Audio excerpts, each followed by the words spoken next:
And Andrea George is our director. She is on her way. She'll be here shortly, but she's not quite here yet, so I'll try to point her out at the end later today.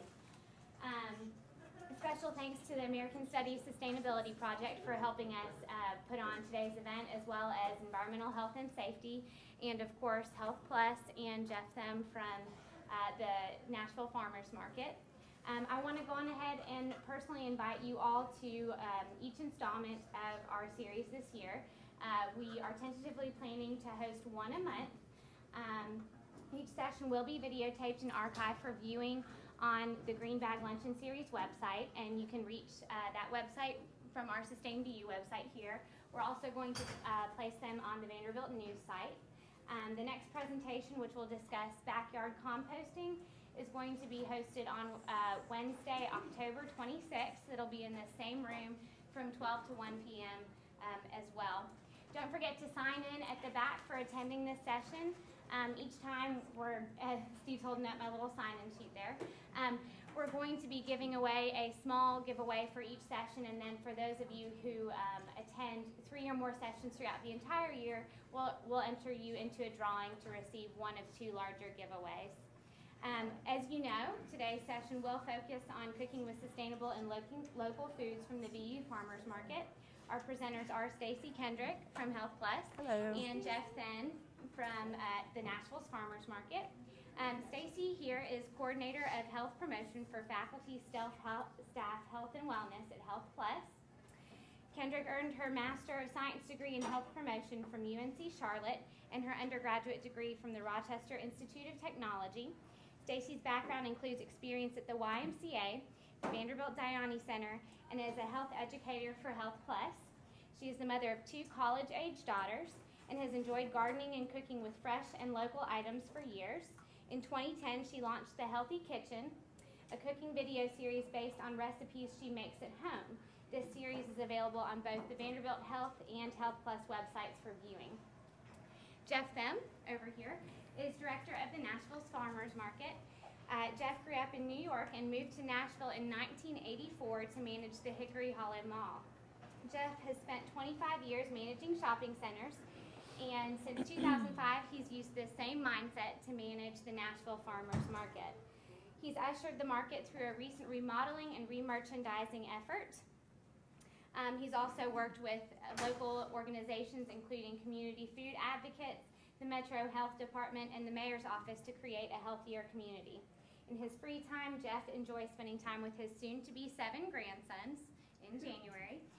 And he also has enjoyed a 50-year career as a competitive athlete, which I think is pretty impressive. Especially since you're only 60. I mean, gosh. So thank you again for joining us today. Feel free to eat your lunches, and in the future, if you didn't bring your lunch today, you picked a good day not to bring your lunch. We've got some food here for you to sample, but feel free to bring them in the future. Check out some of our educational materials in the back if you're interested in those. And please pick up after yourselves when you're finished. There are recycling containers for aluminum and plastic in the back, as well as trash cans. So without further ado, I will let Stacey and Jeff take it away. So thanks so much. Thanks, Kendra. Well, we're really excited to be here today. I know Jeff will agree with me in saying that we're really passionate about this topic, and we're thrilled that all of you are here to be a part of our discussion. Hopefully this will be an interactive discussion with lots of questions and comments, and the time will probably go by really fast. So let's go ahead and get started by letting Jeff tell us about what he's brought for us to taste. That's what we're really excited about. Can you tell us what you have here for us? Okay, on the far end, I've got 4 different kinds of apples. They're all labeled. Brought kind of just 4 general. We have vendors at the market that'll carry 20 different kinds of apples. During the summer, they carry 20 different kinds of tomatoes. So we do tomato tastings down there, and it's really amazing. People taste all the tomatoes and they go, okay, everyone tastes like a tomato, but everyone tastes different. They have different acidity and everything else. So it's the same with apples. They all taste a little bit different. They all taste like apples. But it kind of helps to sample and find out what you like about an apple. So then you can go to the vendor and say, okay, I like a little bit sweeter, a little firmer, or whatever. And they can tell you which ones are better for baking. I prefer making my apple pies with either Macintosh or Granny Smith, but other people like other ones. So this dish over here, since I'm a runner, I kind of run through the market, pasta, and it's Orzo pasta, and the vegetables, I think if you heard me earlier, are as close as about a half a mile away. I live up on Fairfax back here, and eggplants from my garden, so it's really, really close. So it's got, the recipe's back there, but it's got a variety of different things from red pepper, eggplant, zucchini, squash, Kalamata olives, local tomatoes, and feta cheese.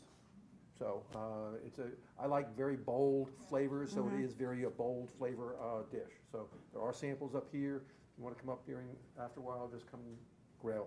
So everything sounds great. Okay, and I'm going to be making a caprese salad with tomatoes, mozzarella, and basil.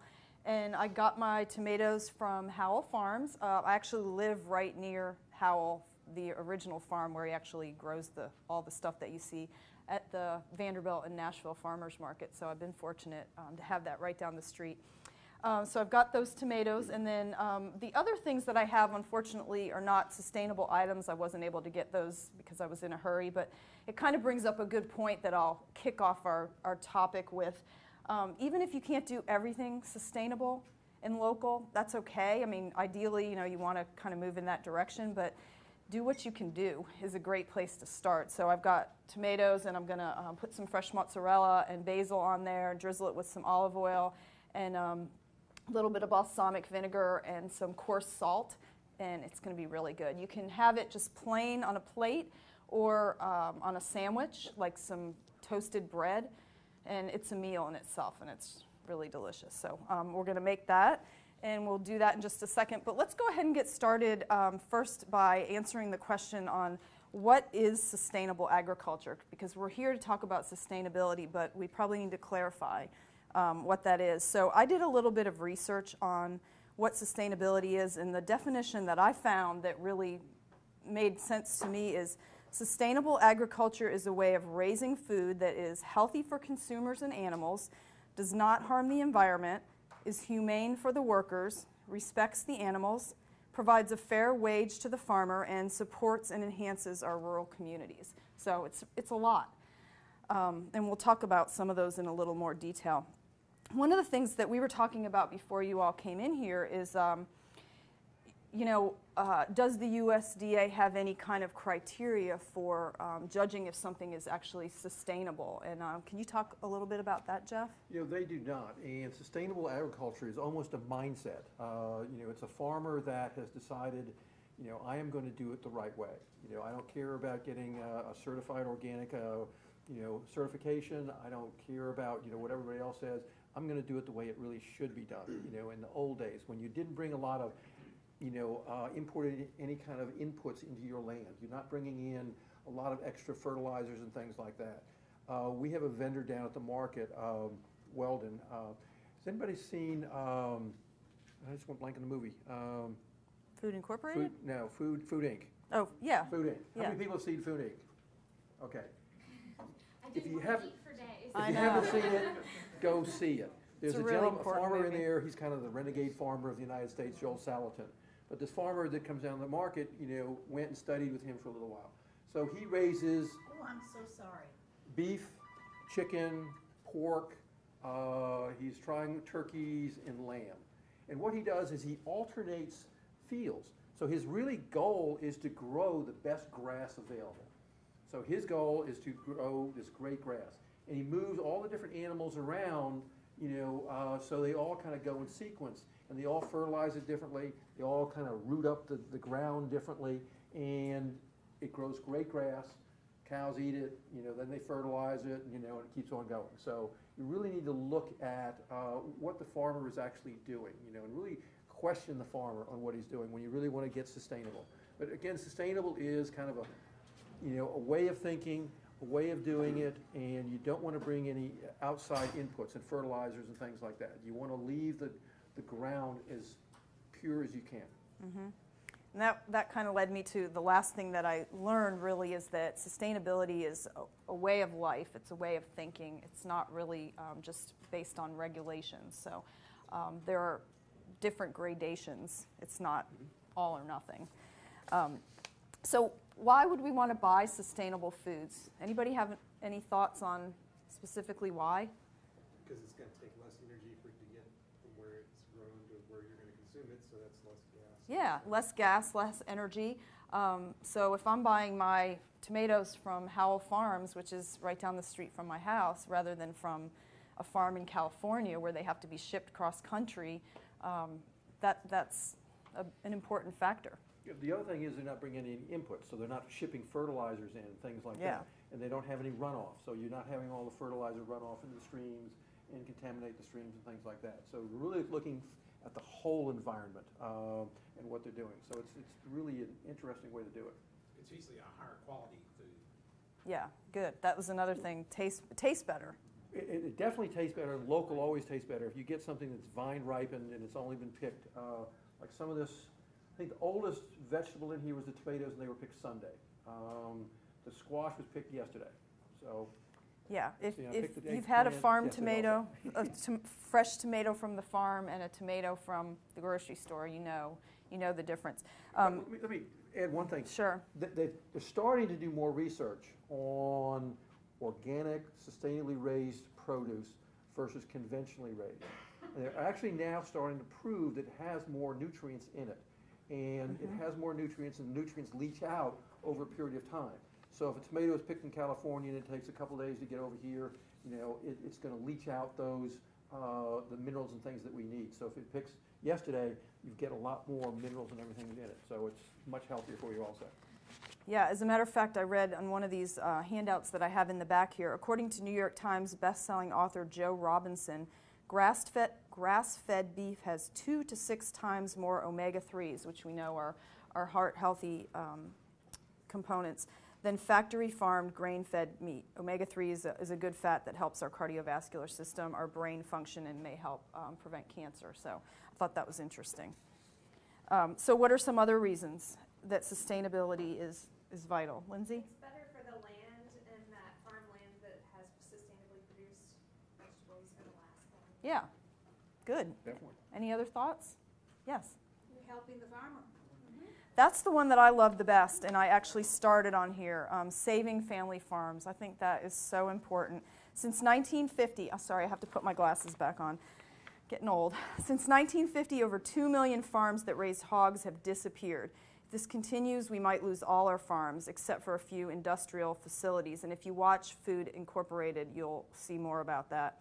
That dictates what we eat. By eating sustainably, you're supporting a true American tradition that's part of our cultural heritage. And I know we all agree that we would hate to see that disappear. So that's really one of the main reasons that I like to support the farms, more so than, I mean, all the other reasons are important too, but I want the farmer, I want to give my business to the farmer. It's important to me. So it's always nice to cut out the middleman and give it directly to the farmer. Yeah. Let him have all the profits. Yeah. Did you have another? Along those lines, it's you know where your meat or your food is coming from, and you develop a relationship with that vendor. And I've been buying my meat from the farmers market from Walnut Hills Farm, and developing that relationship. She told me one day, well, this came from one of our cows was a little fattier than the others. She could say, I don't think you probably want this. I think you might want this. Mm-hmm. That's a great point. If you're buying it in the grocery store, you have no idea. Well, if you look at Food Inc., if you buy like ground beef at the grocery store, that could be mixed in from 1,000 different cows. Mm-hmm. So, one of my questions has always been to the local person that raises meat is, how do you know you're getting back the stuff that you bring to the processor?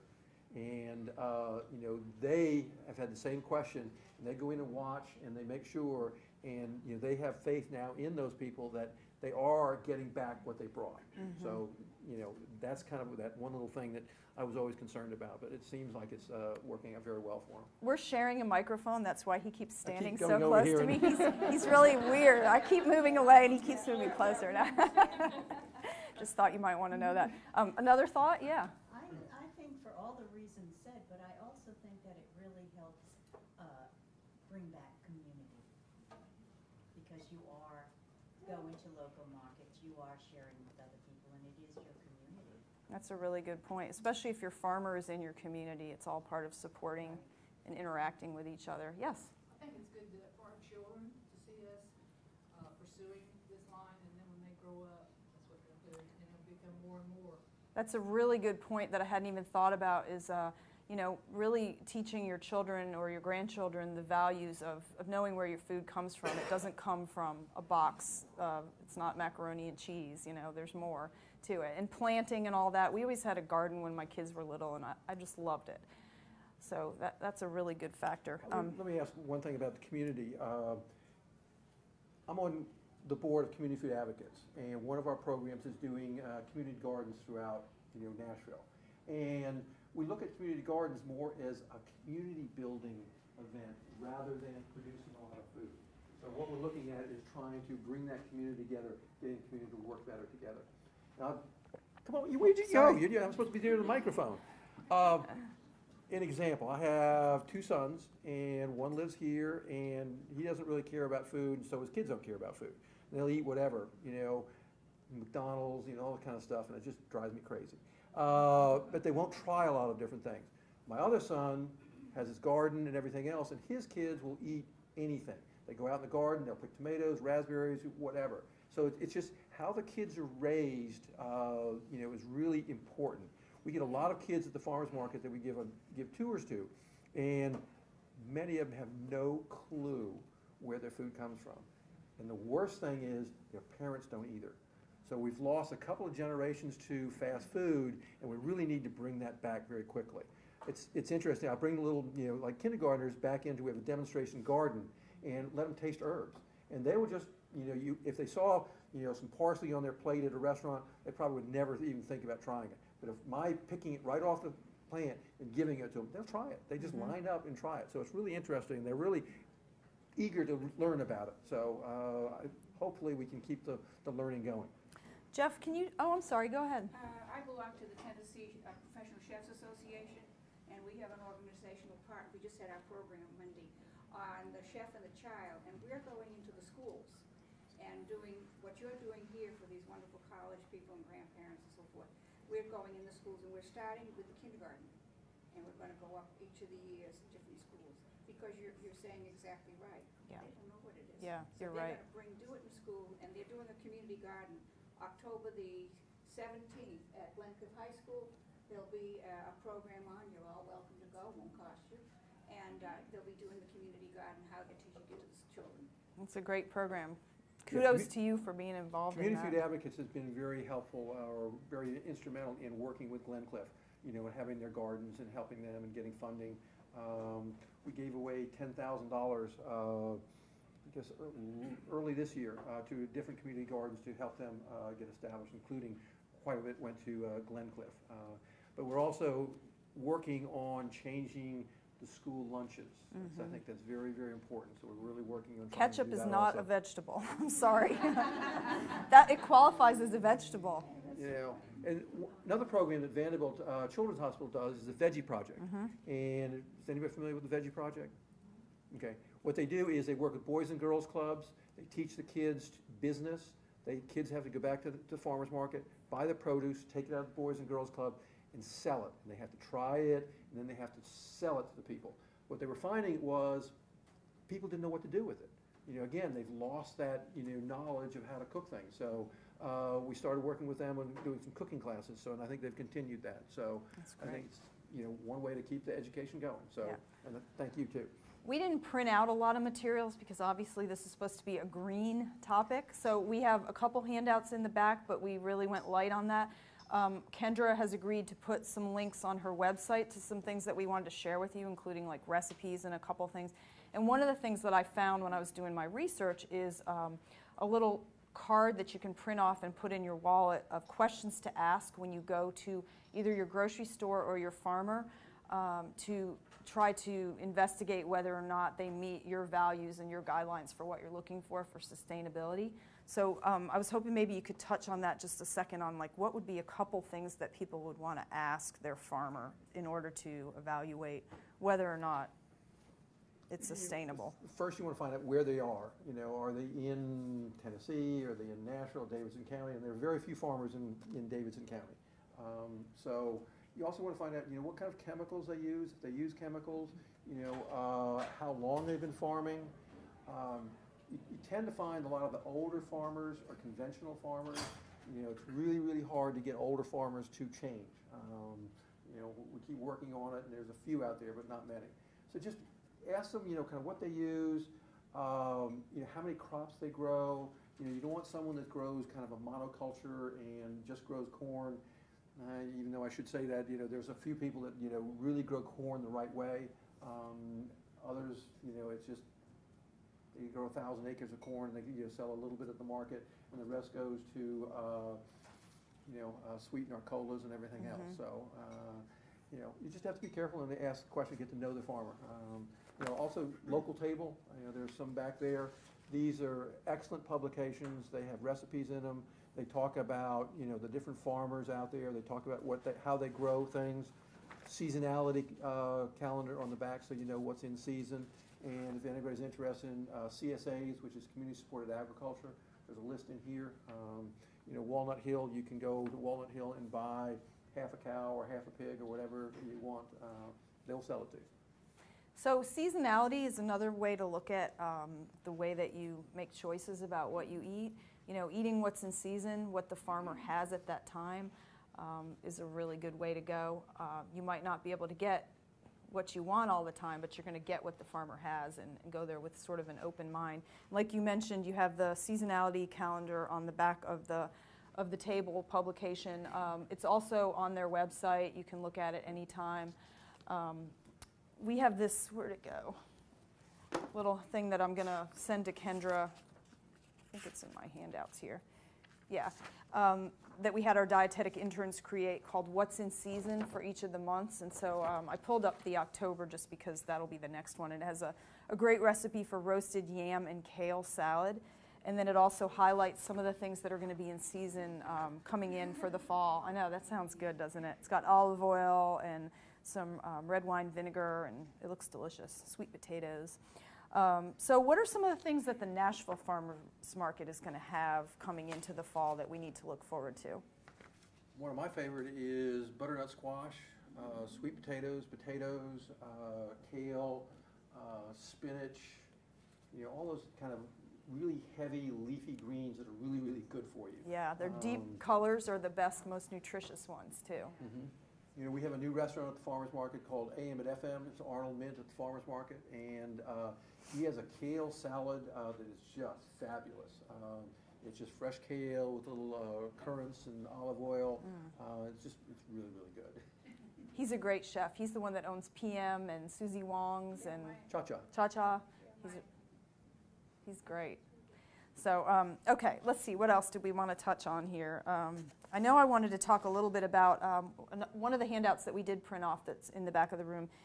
We talked about why buy sustainable, but what are some reasons why you should learn sustainable home cooking? I've been cooking at home with sustainable items ever since I can remember. I mean, you know, not always everything, like I said, with the cheese, but as much as I can get. I try to go to the farmer's market first before I go to the grocery store and get as much as I can, and then I'll go to the grocery store and get whatever else I can get, and try to mix in as much of it as is reasonable. It's important to me to support the farmer, but some of the other things too that are highlighted on this handout and might be worth sharing with, you know, your friends and colleagues, maybe posting it. I found on this great website called sustainabletable.org, and it's listed at the bottom of the handout. It's economical in many cases. You know, if you're someone who enjoys cooking, you know, going to the farm stand and buying a bunch of stuff and bringing it home and either canning it or freezing it or just cooking from those can be much more economical.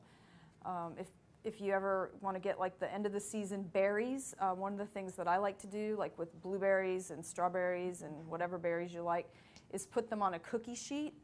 And then if you have room in your freezer, you can stick the whole cookie sheet in there, and then they freeze not in one big lump, but individually. And then you can dump them into a Ziploc bag or some kind of container and freeze them that way. And then you can just take out a handful at a time. And it's, Make great smoothies. yeah, it's great. You know, berries obviously in the off season, not only they're not sustainable items, they're not in season, but they're expensive. So economics is a big You usually factor. find whatever is out of season will be the most expensive because it's going to have to travel the farthest to get to this market. You know, can't beat her here. I mean, we've got a lot of witnesses. You know, it's like tomatoes. In the beginning of the season, you know, they'll be like $2.50 a pound. You know, they'll go down to like $1 a pound in the midst of the season when there's just this huge amount of tomatoes coming in from harvest. What about the safety issue? You know, I mean, the E. coli thing, I mean, that's pretty freaky to all of us to hear about that. Can you talk about that a little bit? I don't know too much about that. There was a couple of years ago when the spinach scare went out, and there was people getting E. coli from eating spinach. And I talked to some of our farmers, and they said, you know, I'm out in the field sampling, basically tasting things every day. So if a small farmer, you know, has something, you know, he's out of business, period. You know, obviously the large corporations, they can sustain that and get through it and move on. But a small farmer, if something happened, he would be out of business. But so they check, they make sure, they eat out of their own gardens and own fields. So I feel pretty confident that they are very careful about what they're doing. What about some of the restaurants here in town that are using some of the local items? I know there are quite a few that come to the market that you've mentioned to me that buy their produce. Well, AM and FM is one of, you know, a main one. He's down there and uses the different products down there. Taste, right around the corner, is one that uses a lot of sustainable stuff. Amerigo's is starting to use some more local. One of my favorites is Mad Platter. It's a great restaurant. F. Scott's is down there quite a bit. Margot, so right? Margot and Marché. Margot doesn't come to the market. Oh. She has her own kind of private, you know, farmer that supplies her. Oh, okay. Also Miel. Miel is another one. They have their own farm, you know, that they are actually growing their own stuff.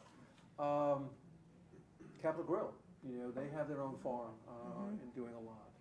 So there are more and more restaurants looking at this and seeing how they can do that. So if that's something that's important to you, obviously you want to support those restaurants by giving them your business.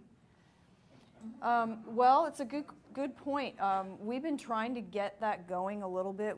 We talked about that a little bit last year. I did see, where was it? Where did I see that? Where was I? Bar labels. There are three Yes. items right today that I saw. That's what I was thinking. I saw it. And we all stuff comes Field from peas. Delden. There are 5 to 6 different squash that were labeled as local. They have started making an effort. The Courtyard Cafe as well, over in the medical center, is starting to highlight some local produce, but it's slow going. And our, we're trying to put together one of our spring Green Bag Luncheon Series will actually be about sustainable dining options on campus. So stay tuned for that session this spring. So. You know, another restaurant is Fido uses a lot, and what is his restaurant here on campus? Grin. Oh, Grin's. I yeah. think he uses a lot of local there too. So. Yeah. While we're talking a little bit about sort of community partners who you know, use a lot of sustainable and local foods, can you talk a little bit about the other markets? I know you have your Nashville Farmers Market, and we have our Vanderbilt Farmers Market. Can you talk, you know, since we all kind of come from various different areas, are there other markets, farmers markets, or you know, CSA opportunities sort of around here that we can take advantage? Again, you look at local table, it has a whole listing of the different markets around and the CSAs. Again, you know, every community wants their own little farmer's market, and you know, it won't happen. We're almost to the point where we're getting too many right now. I've talked to several farmers where they're in more farmers markets, but they're not making any more money. So, and it's all about the farmer having to make money. You know, bottom line is if they're not making money, you know, they're going to be out of business. So we got to make sure that we're smart about it, and we get enough farmers markets, but not too many. And the other thing is, we talked about earlier, we need more farmers. You know, the farmers are getting older. I think the average age is almost 60 now, and you know, we got to get more farmers.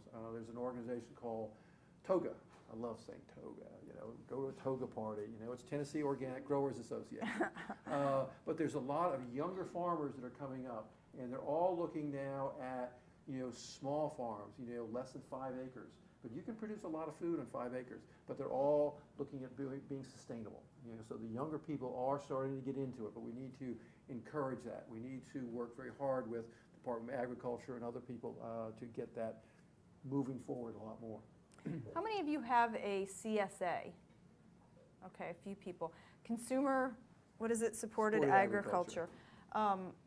Can you talk a little bit about that, like the ones that I know Delvin used to be at the market last year. Unfortunately, they're not there this year. Talk about that and some of the meat ones that we were discussing this morning. Like Walnut Hill has a meat CSA. A CSA is where you actually pay the farmer up front for a certain amount of produce or meat throughout the season.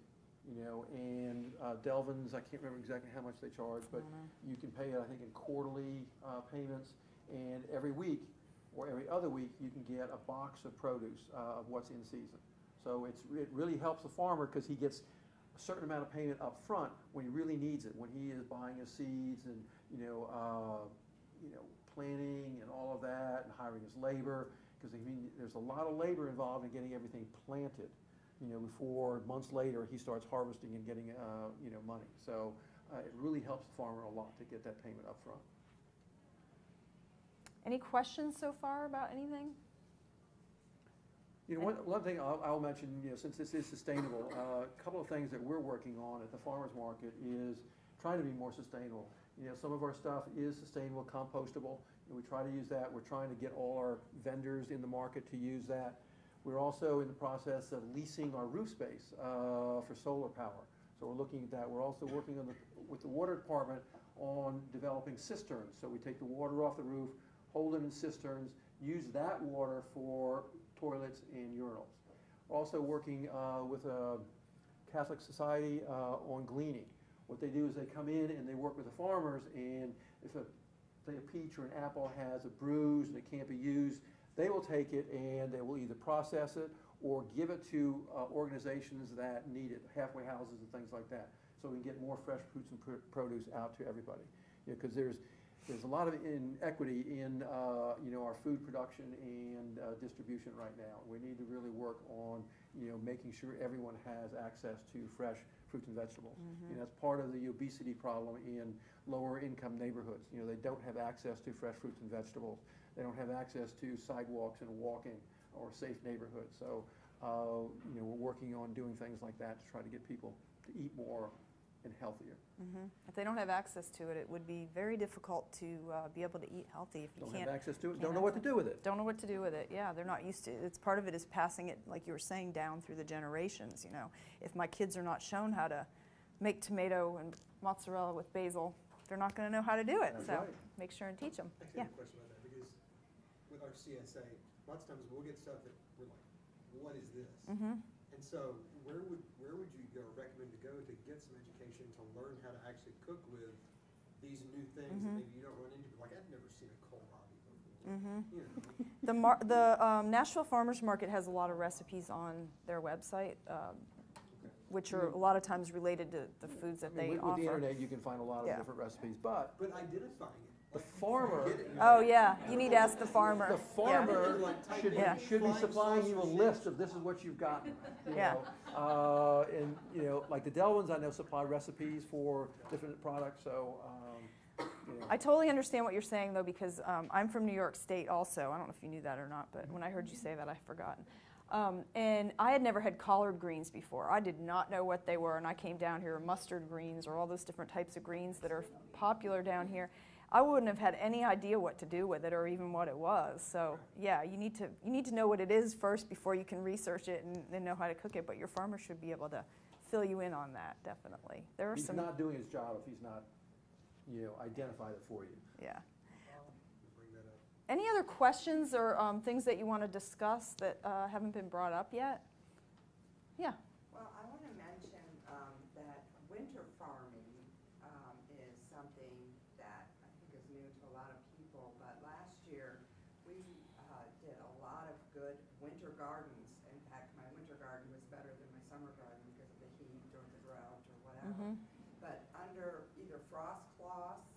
or just even little hoop frames with the plastic on them, you can grow the most wonderful greens, kohlrabi, radishes. So more of the cool weather stuff. The cool weather Yeah. crops, cabbage. Where would you go to find out about that and get, some of that equipment and stuff? Yeah. Well, Yeah, what did you do? well, you could go to the Gardens Babylon at the Nashville Farmers Market. Yeah. They sell the little hoop houses, of course, and all the row covers and all the green winter vegetables as well. And they can advise you as well, I'm sure, right? On how to get started with it. On winter gardening. Compost, everything. It's very, yeah, and composting as well, is sure. Compost, I just went blank, the liquid. Organic teas. Do Yeah, organic the teas. potassium teas. Mhm. Yeah, we brew these organic teas in, that you can foliar feed the ground and your plants, and it will actually put life back into your soil so that you don't need all these fake fertilizers and things. And you can.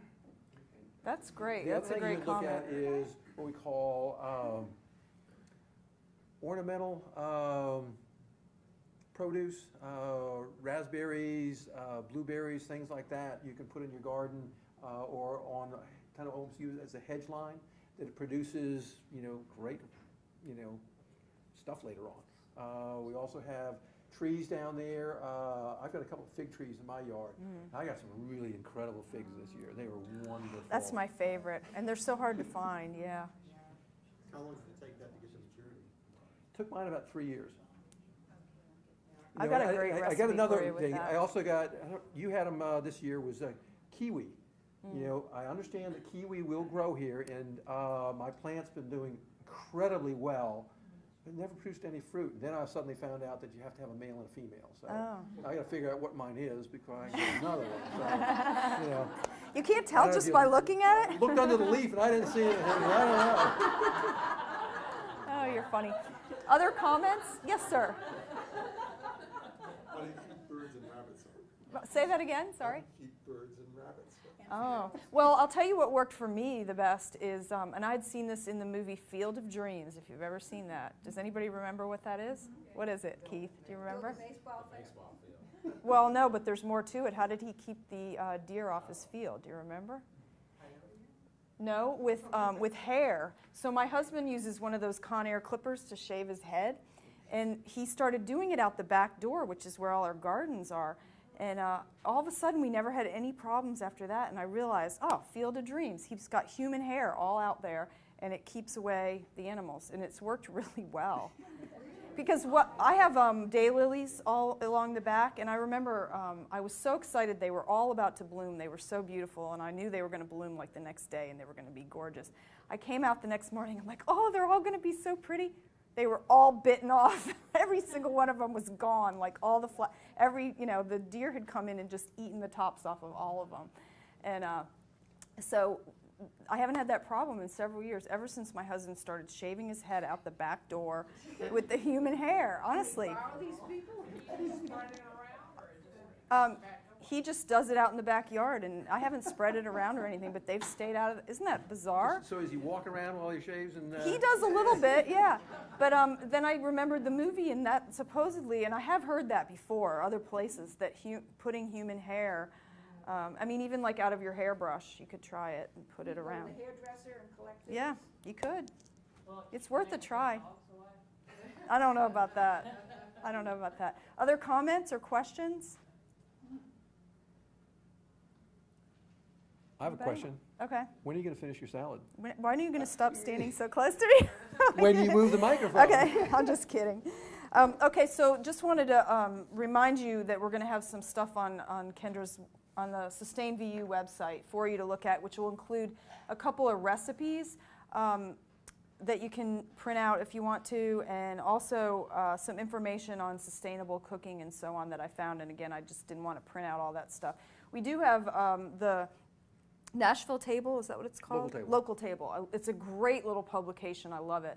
A lot of good reading and recipes and information on farmers. It's got the the Seasonality Calendar. Those are in the back, as well as brochures for the Nashville Farmers Market, and then flyers for the Vanderbilt Farmers Market, like a please post if you don't have one of those and you want to hang it in your department to remind people.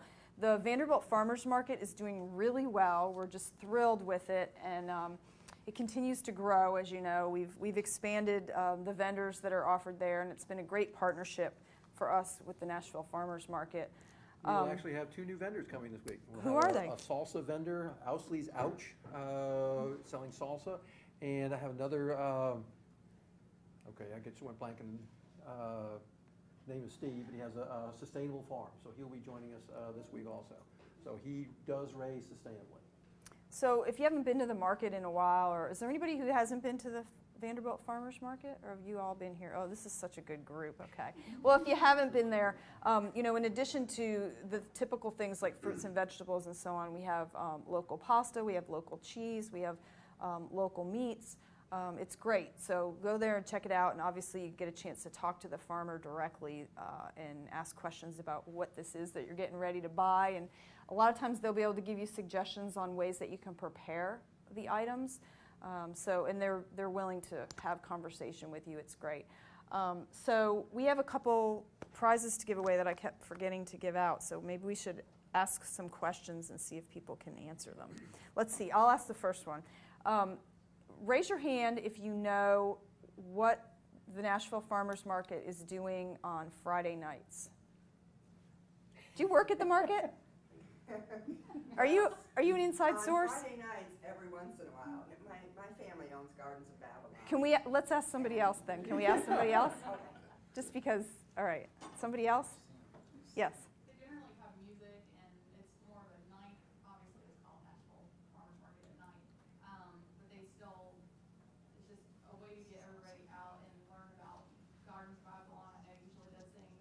I know the Green Bag lady usually comes and, you know, sometimes gives free bags away, and it's just kind of a thing to do on a Friday night. Yeah. It's It's called Night Market. You want to talk about that while I give her her prize? Night Market, it's usually the 3rd Friday night of every month. Looks like October we're going to do it the 28th instead. Your prize? You look at our website, you can find out about it. All the restaurants are open, vendors are open, Gardens of Babylon, all the fruits and vegetables are there. And what really is important for a lot of good food is wine. So we have wine also. You know, it is available to purchase. Mm-hmm. Okay, next question. Who knows what is going on special at the Nashville Farmers Market tonight? Raise your hand if you know the answer to that one. Ooh, we stumped everybody. We might have to. I guess so. You know, we have a wine tasting going on tonight. So you know, we're getting back into doing more classes and more wine tastings and things like that. Yeah. Because I'm going to be on this side because the microphone's on that side. It's my better side.